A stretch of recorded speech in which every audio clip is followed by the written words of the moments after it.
പ്രിയപ്പെട്ടവരെ, സത്യസാഹിതി ക്രിയേഷൻസിലേക്ക് എല്ലാവർക്കും സ്വാഗതം. ഇന്ന് ഞങ്ങൾ ഇവിടെ അവതരിപ്പിക്കുന്നത് ഒരു ചെറുകഥയാണ്, മുംതാസ് മഹൽ. ഈ കഥ എഴുതിയിരിക്കുന്നത് എൻ റസിയ. ഇവർ പുറത്തിയിൽ ന്യൂ മാപ്പിള UP സ്കൂളിൽ അധ്യാപികയായി സേവനം അനുഷ്ഠിക്കുന്നു. പുതുകാലത്തിന്റെ ഉൾത്തുടിപ്പുകൾ തന്റെ ഭാവനയിൽ ചാലിച്ച് നിറം ചാർത്തിയെടുത്ത കഥ മുംതാസ് മഹൽ.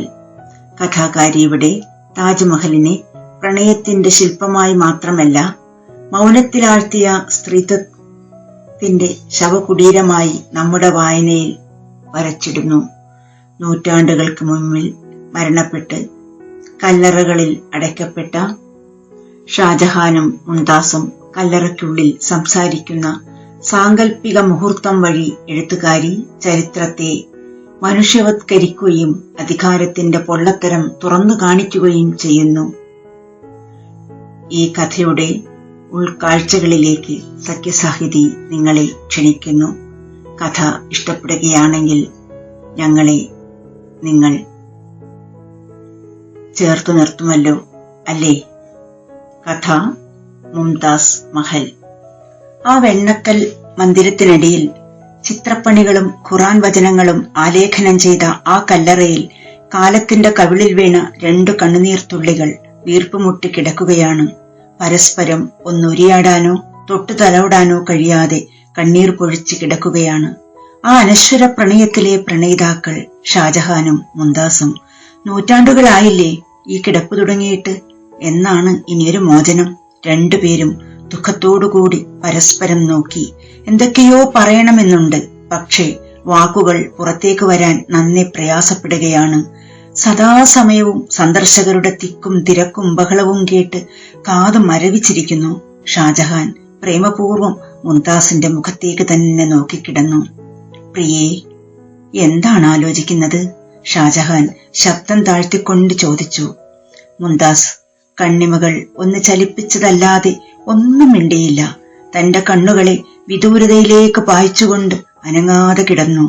ഇനി ഒന്ന് പരസ്പരം സംസാരിക്കണമെങ്കിൽ പാതിരാത്രി കഴിയണം. അതുവരെ കൈയും കാലും പിന്നെ മനസ്സും അനക്കാതെ നീണ്ടു നിവർന്ന് ഇങ്ങനെ കിടക്കണം. കാണികൾക്ക് ആവേശവും ആനന്ദവും നൽകാൻ ചിലപ്പോൾ കൂരമ്പുകളേക്കാൾ മൂർച്ചയുള്ള പരിഹാസവും കേൾക്കുന്നുണ്ട്. കറുപ്പും വെളുപ്പും മാറി മാറി വരുന്നതറിയാതെ ഏകാധിപത്യവും സ്വേച്ഛാധിപത്യവും കാലചക്രത്തിനടിയിൽപ്പെട്ട് ഞെരിഞ്ഞമർന്നെങ്കിലും ജനാധിപത്യത്തിന്റെ മുഖം മൂടിയണിഞ്ഞ പുതിയ ചക്രവർത്തിമാരുടെ മുഖം തെളിഞ്ഞു വന്നതായി അദ്ദേഹം തിരിച്ചറിഞ്ഞു. ഷാജഹാന്റെ കണ്ണിൽ നിന്നും കണ്ണുനീർ ധാരധാരയായി ഒഴുകി വന്നു. പ്രിയേ, നിനക്കോർമ്മയുണ്ടോ? എന്താണ് രാജൻ? മുംതാസ് വിളികേട്ടു. ആടയാഭരണങ്ങൾ അണിഞ്ഞ് ഞാനും നീയും ഒന്നിച്ച് കൈകൾ കോർത്തു പിടിച്ചുകൊണ്ട് അത്യധികം ആനന്ദത്തോടെ കൊട്ടാരത്തിന്റെ കവാടത്തിൽ കാണികൾക്ക് മുഖം കാണിക്കുമ്പോൾ ഉണ്ടാകുന്ന ആരവങ്ങൾ. പ്രഭു, മുംതാസ് പതിയെ വിളിച്ചു. പറയൂ, എനിക്ക് കേൾക്കണം നിന്റെ വാക്കുകൾ. ആവേശവും ആരവങ്ങളും കെട്ടടങ്ങി വെറും മയ്യത്തായി നമ്മൾ ഇവിടെ കിടക്കുമ്പോൾ കൽപ്പനകളും ജൽപ്പനങ്ങളും ആജ്ഞാപനങ്ങളും ഇല്ല, യുദ്ധമില്ല. വെട്ടിപ്പിടിച്ച് ആരവം മുഴക്കുമ്പോൾ പെരുമ്പറ മുഴക്കാൻ ആജ്ഞാനുവർത്തികളില്ല. ചില നേരത്ത് നീ കേൾക്കുന്നുണ്ടോ നമ്മുടെ നേരെയുള്ള പരിഹാസവാക്കുകൾ? ഷാജഹാൻ സങ്കടത്തോട് ചോദിച്ചു. ഉണ്ട് രാജൻ, അതും ഒരു അനിവാര്യതയല്ലേ? ഷാജഹാൻ സംശയത്തോടെ മുംതാസിന്റെ മുഖത്ത് സൂക്ഷിച്ചു നോക്കി. അതെ, അതും കാലത്തിന്റെ അനിവാര്യത. ഷാജഹാൻ നെടുവീർപ്പുതിർത്തു. മുംതാസ്, ജനങ്ങളുടെ ആവലാതികൾ എത്രമാത്രമാണ്? ഉണ്ട് രാജൻ, അവൾ മെല്ലെ ശബ്ദിച്ചു. അവരുടെ സങ്കടങ്ങൾ കേൾക്കാൻ ഒരു നിഴലുപോലെ എന്റെ കൂടെ നീ അന്നും ഉണ്ടായിരുന്നല്ലോ. നമ്മളെക്കുറിച്ച് ജനങ്ങൾ എന്തൊക്കെയാണ് പറയുന്നത്, അല്ലേ? നിശബ്ദതയുടെ കറുത്ത ഇരുട്ടിനുള്ളിൽ അയാൾ തന്റെ മനസ്സിനെ ബന്ധിച്ചെങ്കിലും സമയം തെറ്റിയ ക്ലോക്കിലെ സൂചി പോലെ അത് എങ്ങോട്ടെന്നില്ലാതെ താനേ കറങ്ങിക്കൊണ്ടിരുന്നു. പുറത്തുനിന്നും അടിച്ചു കയറി ഉള്ളിലേക്ക് കടക്കുന്ന കാറ്റ് കല്ലറയിൽ തട്ടി വട്ടത്തിൽ ചുഴറ്റിക്കൊണ്ട് ഇടയ്ക്കിടെ വന്നും പോയും കൊണ്ടിരുന്നു. ഉള്ളിലുള്ള നൊമ്പരങ്ങൾ അത്രയും പുറത്തേക്ക് തള്ളുവാനെന്ന പോലെ ചക്രവർത്തിയുടെ മനസ്സും ആ കാറ്റിനൊപ്പം വട്ടത്തിൽ ചുഴറ്റിക്കൊണ്ട് ചിന്തകൾ എങ്ങോട്ടും പോകാതെ അവിടെ പുകഞ്ഞുകൊണ്ടിരുന്നു. എത്ര സൂക്ഷ്മതയോടെയാണ് എന്റെ പ്രേയസിക്കു വേണ്ടി ഈ മാളിക പണിതത്. തന്റെ മകൻ അന്ത്യനാളിൽ കാണിച്ച ഔദാര്യം കൊണ്ട് മാത്രമാണല്ലോ എനിക്കിവിടെ കിടക്കാൻ ഒരു സ്ഥാനം കിട്ടിയത്. അപരാധങ്ങളുടെ ഒരു വിഴുപ്പു ഭാണ്ഡം ഇപ്പോഴും തന്റെ മുതുകിലുണ്ട്. അതിനെ കാലം ഇനി ഒരിക്കലും ഇറക്കി വെക്കാൻ അനുവദിക്കില്ല എന്ന് എനിക്ക് നന്നായി അറിയാം. ചക്രവർത്തി കാലമാകുന്ന കണ്ണാടിയിൽ ഇടയ്ക്കിടെ മുഖം നോക്കി കരിന്തിരിയായി ഉരുകിക്കൊണ്ടിരുന്നു. മുംതാസ്, നീ എന്താ ഒന്നും മിണ്ടാതെ ഇങ്ങനെ? നൂറ്റാണ്ടുകളേറെ പിന്നിട്ടിട്ടും പറഞ്ഞാലും പറഞ്ഞാലും തീരാത്തത്ര കഥകൾ നമുക്ക് രണ്ടുപേർക്കും ഇനിയും പറയാനില്ലേ? അയാൾ അവളുടെ കണ്ണുകളിലേക്ക് തന്നെ സൂക്ഷിച്ചു നോക്കി. നമുക്ക് ഏറെ ഇഷ്ടപ്പെട്ട പൗർണമി നാൾ ഇന്നാണെന്ന് മറന്നുപോ. പൗർണമി രാവിൽ വെട്ടിത്തിളങ്ങുന്ന താജ്മഹൽ കണ്ട് ആനന്ദിക്കാനാകാതെ ഈ കല്ലറയിൽ ഞെളിപിരി കൊണ്ട് കിടക്കുമ്പോൾ കാണികളൊക്കെ എന്താവേശത്തിലാണെന്ന് കാണുന്നുണ്ടോ? ഈ നിലാവത്ത് നിന്നെ എന്റെ മാറോട് ചേർത്ത് പിടിച്ചുകൊണ്ട് യമുനാ നദിക്കരയിലൂടെ ഉലാത്തുവാൻ നമ്മുടെ ഹൃദയം എത്രമാത്രം തുടിക്കുന്നുണ്ടെന്ന് മാലോകർ അറിയുന്നില്ലല്ലോ സഖി. ഷാജഹാൻ മെല്ലെ കല്ലറയിൽ എഴുന്നേറ്റിരിക്കുവാൻ ശ്രമിച്ചു. ആരുടെയോ കാലടി ശബ്ദം കേട്ടപ്പോൾ വീണ്ടും താഴേക്ക് ചാഞ്ഞു കിടന്നു. ഒരു കൂട്ടം ആളുകൾ സംസാരത്തോടെ കല്ലറയ്ക്ക് മുന്നിൽ വന്നു നിന്നു. അവർ എന്തൊക്കെയോ പറയുന്നുണ്ട്. ചരിത്രത്താളുകൾക്കപ്പുറത്ത് സാങ്കല്പിക കഥ കേട്ടപ്പോൾ ഷാജഹാന് ചിരിക്കാതിരിക്കാനായില്ല. ചരിത്രം എത്ര പെട്ടെന്നാണ് ഐതിഹ്യങ്ങൾക്ക് വഴിമാറിക്കൊടുക്കേണ്ടി വരുന്നത്. അവർ താണും ചെരിഞ്ഞും നോക്കിക്കൊണ്ട് കല്ലറയ്ക്ക് ചുറ്റിലും നടന്ന് സെൽഫി എടുക്കാനും വീഡിയോ എടുക്കാനും മത്സരിച്ചു. അത് ഷാജഹാൻ, മറ്റേത് മുംതാസ്. കാണികൾ കൈ ചൂണ്ടിക്കൊണ്ട് പറയുന്നത് കേൾക്കുന്നുണ്ട്. ഷാജഹാനെ മകൻ തടവിലാക്കിയിരുന്നു എന്ന് ഞാൻ പഠിച്ചിട്ടുണ്ട്. കൂട്ടത്തിൽ ഒരാൾ പറയുന്നു. അതെ അതെ, മറ്റൊരാൾ അത് പിന്താങ്ങി. ഷാജഹാന് കുറെ ഭാര്യമാരുണ്ടായിരുന്നു പോലും. അത് പറഞ്ഞുകൊണ്ട് എല്ലാവരും പൊട്ടിച്ചിരിച്ചു. പിന്നെ എന്താ, മുംതാസിന് മാത്രം ഇങ്ങനെ ഒരു മഹൽ? വേറെ ഒരുവന്റെ സംശയം, രാജഭരണം മതിയായിരുന്നു അല്ലേ? അതെ, നമ്മുടെ ആവലാദികൾ കേൾക്കാൻ വല്ലപ്പോഴുമെങ്കിലും രാജാവ് ഒന്ന് മുഖം കാണിക്കുമായിരുന്നു. മൗനത്തിന്റെ കനത്ത മൂളലുമായി വേറെ കുറച്ചുപേർ കൂടി കടന്നുപോയി. ഷാജഹാൻ തന്റെ കൈകൊണ്ട് ചെവി പൊത്തിപ്പിടിച്ചു. എനിക്കിനി ഒന്നും കേൾക്കേണ്ട. അയാൾ പിറുപിറുത്തുകൊണ്ട് മുഖം തിരിച്ചു കിടന്നു. എല്ലാം കേട്ട് അനക്കമറ്റ് കിടക്കുന്ന മുംതാസിന്റെ മുഖം, നിലാവിൽ കുളിച്ചു നിൽക്കുന്ന മുംതാസിന്റെ സൗന്ദര്യം കണ്ടപ്പോൾ അയാളുടെ സിരകളിൽ ഭ്രാന്തി പിടിക്കുന്നത് പോലെ തോന്നി. ഉത്തരം കിട്ടാത്ത ചോദ്യങ്ങൾ അയാൾ സ്വയം ചോദിച്ചുകൊണ്ടേയിരുന്നു. ഞാൻ ചിന്തിക്കുന്നത് എന്താണെന്ന് പോലും മനസ്സിലാക്കാനുള്ള കഴിവ് നിനക്കുണ്ടെന്ന് എനിക്കറിയാം. ഒരിക്കൽ നീ അറിയാതെ പൊട്ടിച്ചിരിക്കുന്നതും ചിലപ്പോൾ നിന്റെ തേങ്ങലും ഞാൻ കേട്ടിട്ടുണ്ട്. സത്യം എന്താണെന്ന് എനിക്കും നിനയ്ക്കും മാത്രം അറിയും. ഇവളുടെ മൗനമാണ് എന്നെ ഏറെ വേദനിപ്പിക്കുന്നത്. നീണ്ടു വിടർന്ന താമര ഇതളുകൾ പോലെയുള്ള കണ്ണുകൾ ഉയർത്തി അവൾ എന്നെ നോക്കുമ്പോൾ നീലസാഗരത്തിൽ തിരമാലകൾ അടിച്ചുയരുന്നത് പോലെ 1000 ചോദ്യങ്ങൾ തന്നിലേക്ക് പ്രവഹിക്കുന്നതായി അയാൾക്ക് തോന്നി. ഒരു നിമിഷം ആ നോട്ടത്തെ താങ്ങാനാവാതെ അയാളുടെ ശിരസ് താഴ്ന്നുപോയി. ഈ വെണ്ണക്കൽ കൊട്ടാരത്തിൽ ഇവളുടെ സമീപം മന്ത്രോച്ചാരണങ്ങൾ ഏറ്റുവാങ്ങിക്കൊണ്ട് കിടക്കാൻ തനിക്ക് യോഗ്യതയുണ്ടോ? നീറി പുകയാൻ വേണ്ടി തന്റെ മകൻ തന്നെ ഈ സ്നേഹത്തിന്റെ കാരാഗ്രഹത്തിൽ തളച്ചിട്ടതും യഥാർത്ഥത്തിൽ ഒരു ശിക്ഷ തന്നെയല്ലേ? ഇവൾ എന്റെ ജീവിതത്തിൽ വന്നതു മുതൽ എന്റെ ജീവിതം മുഴുവനും പരിമളം പരത്തുന്ന ഒരു മലർവാടിയായി മാറിയിരുന്നു. കൊട്ടാരത്തിന്റെ രത്നം എന്ന് ഞാൻ അവളെ പേര് ചൊല്ലി വിളിച്ചു. ഒടുവിൽ നീ എന്നോട് യാത്ര പറഞ്ഞപ്പോൾ ഇല്ലാതായത് എന്റെ ജീവിത സംഗീതമായിരുന്നു. ഷാജഹാൻ മുംതാസിന് അഭിമുഖമായി ചെരിഞ്ഞു കിടന്നുകൊണ്ട് കയ്യിൽ പതിയെ പിടിച്ചു. കാണികളുടെ ആരവം കെട്ടടങ്ങി. വരൂ, നമുക്ക് പുറത്തു പോകാം. അയാൾ അവളുടെ കയ്യിൽ പിടിച്ചെഴുന്നേൽപ്പിച്ചു. അയാളുടെ കൈകളിലൂടെ അവൾ നിലത്തേക്ക് ഊർന്നിറങ്ങി.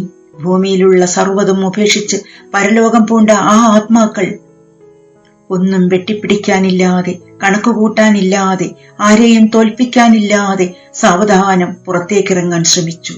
പ്രഭു, വരൂ, നമുക്ക് ഈ കല്ലറ വിട്ട് പുറത്തു പോകാം. ഏഴാനാകാശത്തിന്റെ വർണ്ണപ്പകിട്ടും കടലിന്റെ അഗാധ നീലിമയും നമുക്ക് വേണ്ടുവോളം നുകരാം. ഈ രാത്രിയിൽ ശൂന്യമാക്കപ്പെട്ട കല്ലറകൾ ഇവിടെ കിടന്ന് നെടുവീർപ്പുകൾ പൊഴിക്കട്ടെ. കല്ലറയിൽ നിന്നും ഷാജഹാന്റെ കൈകളിലേക്ക് ഊർന്നിറങ്ങിയ അവൾ കൂട്ടം കൂടിയ ജനാവലികൾക്കിടയിലൂടെ അദൃശ്യമായി മുന്നോട്ട് നീങ്ങി. അടയാഭരണങ്ങളുടെ കിലുക്കമില്ലാതെ, കിരീടവും ചങ്കോലുമില്ലാതെ, പട്ടുവസ്ത്രങ്ങളുടെ തിളക്കമില്ലാതെ, അംഗരക്ഷകരില്ലാതെ അവർ അവിടെ മുഴുവനും ഓടി നടന്നു. ശൂന്യമായ കല്ലറകൾ നോക്കി വാ തോരാതെ തങ്ങളെ വാഴ്ത്തുന്നവരെ കണ്ട് അവർ പൊട്ടിച്ചിരിച്ചു. ഒടുവിൽ യമുനാ നദിയിലെ ഓളങ്ങളിൽ അവരുടെ നേളുകൾ പതിഞ്ഞപ്പോൾ 1000 പൂർണ്ണചന്ദ്രന്മാർ ഒന്നിച്ചുദിച്ചതുപോലെ വെളിച്ചം പരന്നു. നിലാവിന്റെ വെളിച്ചം നദിയിലെ ഓളങ്ങളിൽ തട്ടിയപ്പോൾ യമുനാ നദി ഇക്കിളി കൊണ്ടെന്ന പോലെ ചിരിച്ചുകൊണ്ടിരുന്നു. ഒരു തുമ്പിയെപ്പോലെ പാറി നടന്ന മുംതാസിന്റെ കണ്ണിൽ നിന്നും പൊടുന്നനെ 2 തുള്ളി കണ്ണുനീർ താഴേക്ക് പതിച്ച് നിലത്ത് പൂഴിയിൽ തട്ടി ചിന്നിച്ചിതറി. മുംതാസ്, നീ കരയുകയാണോ? അയാൾ അവളുടെ മുഖം തന്റെ കൈകളിൽ കോരിയെടുത്തു.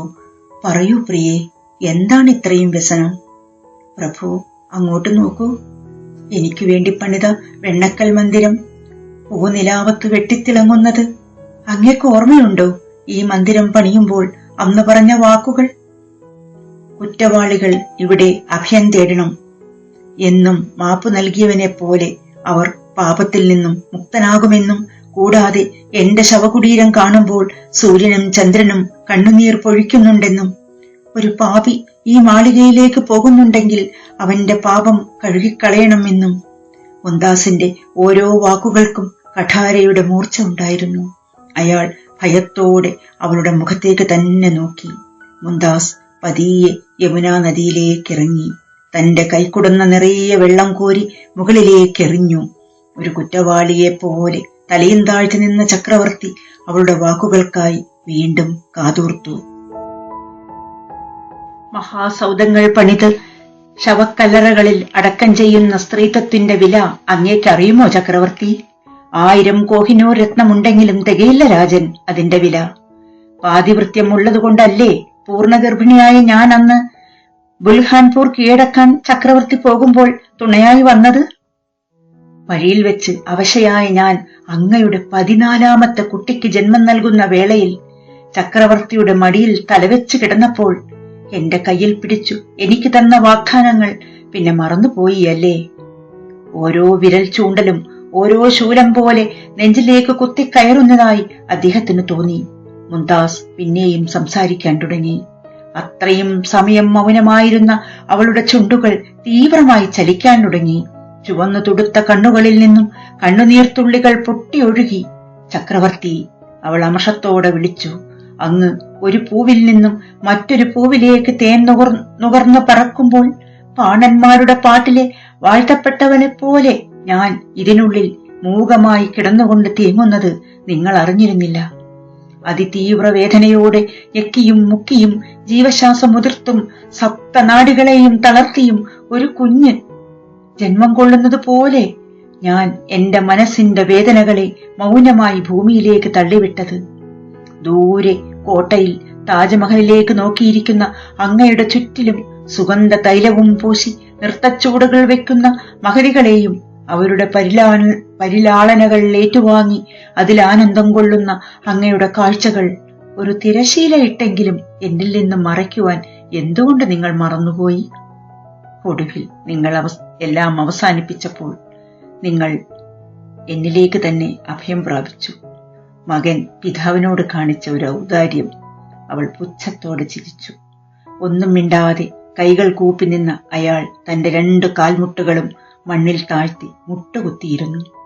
എല്ലാ തെറ്റുകളും ഏറ്റെടുത്തൊരു പാപിയെപ്പോലെ തോർന്ന മഴയിൽ നിന്നും അവസാനം ഇറ്റു വീഴുന്ന കനത്ത വെള്ളത്തുള്ളികളെ പോലെ മുംതാസിന്റെ കണ്ണിൽ നിന്നും വീഴുന്ന അവസാനത്തെ കണ്ണുനീർത്തുള്ളികൾ യമുനാ നദിയിൽ ലയിക്കാതെ ഒരു പളുങ്കുമണി പോലെ ദൂരേക്ക് നീങ്ങി നീങ്ങി പോകുന്നത് അയാൾ തന്റെ നിറകണ്ണുകളിലൂടെ കണ്ടു.